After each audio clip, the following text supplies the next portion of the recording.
খেয়েছিল, একটু মরিচের আবাদ করতে লস খেয়েছিল। তা আলহামদুলিল্লাহ আল্লাহ রহমত, আল্লাহ রহম করছে, তাই মানুষের দোয়া এইবারকার কোনো লস নেই।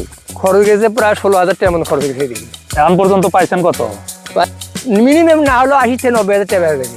আচ্ছা, আসসালামু আলাইকুম দর্শক, আমরা এই মুহূর্তে আছি বেগুন খেতে। এবার কিন্তু বেগুনেরও বাম্পার ফলন, একটা করে গাছে 5-7টা করে বেগুন আছে, তারপরে আরো ছোট ছোট কোড়া এসেছে। তা আপনারা সবসময় চেষ্টা করবেন বেগুন আগে আগে করার জন্য। যে কোনো সবজি আগে করলে দাম ভালো পাওয়া যায়, আর যদি শেষের অংশে করেন তাহলে হয় কি ওই সময় মানুষ আর খায় না, তখন দাম কম পাওয়া যায়। এই জন্য সবসময় চেষ্টা করবেন আগে আগে যে কোনো সবজি করার জন্য, তাহলে একটা ভালো দাম পাবেন। আর 600 টাকা মন বর্তমানে বেগুন, 600 টাকা মন যদি হয় 15 টাকা কেজি, সেখানে 10 টাকা কৃষকের খরচ আছে। আর যেমন জমি চাষ, পানি, সার, কৃষকের যে পরিশ্রম সব মিলাইয়া 10 টাকা কৃষকের খরচ থাকে। তো 10 টাকা যদি খরচ থাকে, 15 টাকা বিক্রি করে, তা 15 টাকা বিক্রি করলে 5 টাকা কৃষকের লাভ থাকে। আমরা কৃষকের সাথে কথা বলবো যে তার কিরকম খরচ করছে, অবশ্যই সেই ততটাও তুলে ধরার চেষ্টা করবো। তারা কতখানি করছেন জমি বেগুনে? 25 শতক। 25 শতক। কি পরিমাণ খরচ গেছে? খরচ গেছে প্রায় 16,000 টাকা মতো খরচ গেছে এদিকে। এখন পর্যন্ত পাইছেন কত?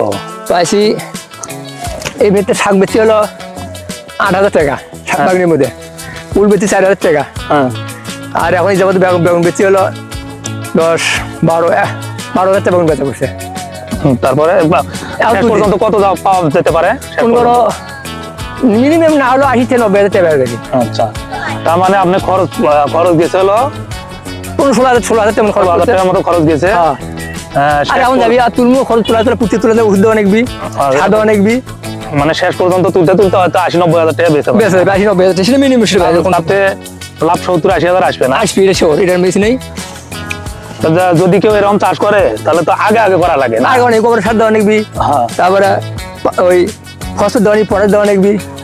মানে আগুর করে চাষ করলে সবসময় সবকিছুরই আগুর দাম পাওয়া যাবে। এটা যে আগুর করলে আমরা আগুর দাম পেলাম না। আচ্ছা দর্শক, আমি আগুর করে পাইনি, ওই কারণ পানি পাইছে, পানি পাচ্ছিল, এই জন্য আগুর করে পাইনি। যারাই চাষ করেন না কেন, যে কোনো সবজি যদি আগে চাষ করেন আগে দাম পাবেন। আর যদি যে সময় মানুষ খায় না ওই সময় যদি আপনি চাষবাস করেন তাহলে আসলে ওটা লাভ হয় না, কারোই হয় না। যে কোনো ফলনই করেন আগে করলে আগে দাম, সবসময় বেশি দাম পাওয়া যায়। এমন একটা বাগুনের জাত, এই বাগুনটা আসলে মানে আরো খুব পছন্দ করে। এই বাগুনটা বাজারে নিয়ে গেলে পাইকারিরা বলে এই বাগুনের প্রয়োজন। এই বাগুনটা অত্র এলাকায় আমরা যে আবাদ করেছি, এই অত্র এলাকার মধ্যে সবথেকে বাগুনটা ফ্রেশ। আচ্ছা, এটা কত করে মন এখন চলতেছে এই বেগুনটা? আমাদের এই গাইবান্ধা শাখাটা থানাতে ডুমরবাড়ি হাটে চলছে 600-650 টাকা মন চলছে। আর এই বাগুন যখন আপনার একটু শীত সেদিন কাটিয়ে যাবে, যখন কুয়াশা কাটিয়ে যাবে, তখন এই বাগুনের দাম আপনার প্রতিনিয়ত 1,000 টাকা মন থাকবে। বিশেষ করে কপি কমতি হওয়ার কারণে বাগুনের দাম কমতি হয়েছে। দর্শক, সুন্দর একটি তথ্য আপনারা শুনলেন এবং দেখলেন। এই বাগুনের আবাদ যিনি আমার আব্বা আইজার রহমান, উনি প্রতি বছর এই বাগুনগুলো করে। আর তেনার এই কৃষক সংক্রান্ত বিষয়ে দেখা যায় তার অভিজ্ঞতা আছে।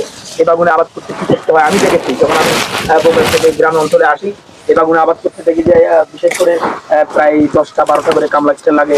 বিশেষ করে আমাদের মোটর আছে, তার নিতে হয়, সার দিতে হয়। এই যে পরিশ্রম করে আমি আব্বাকে জিজ্ঞাসা করলাম, আসলে এই পরিশ্রম করে যে আপনি এত পরিশ্রম করে যে মাত্র 600 টাকা, 500 টাকা, 800 টাকা মন এই পরিশ্রম করে আপনি যে করছেন, কিনার ভাষা বলছে আসলে এটা খাটনি তো কোনো ব্যাপার না, এটা জনগণ খাবে এবং মানুষ তৃপ্তি পাবে, একটু দোয়া করবে।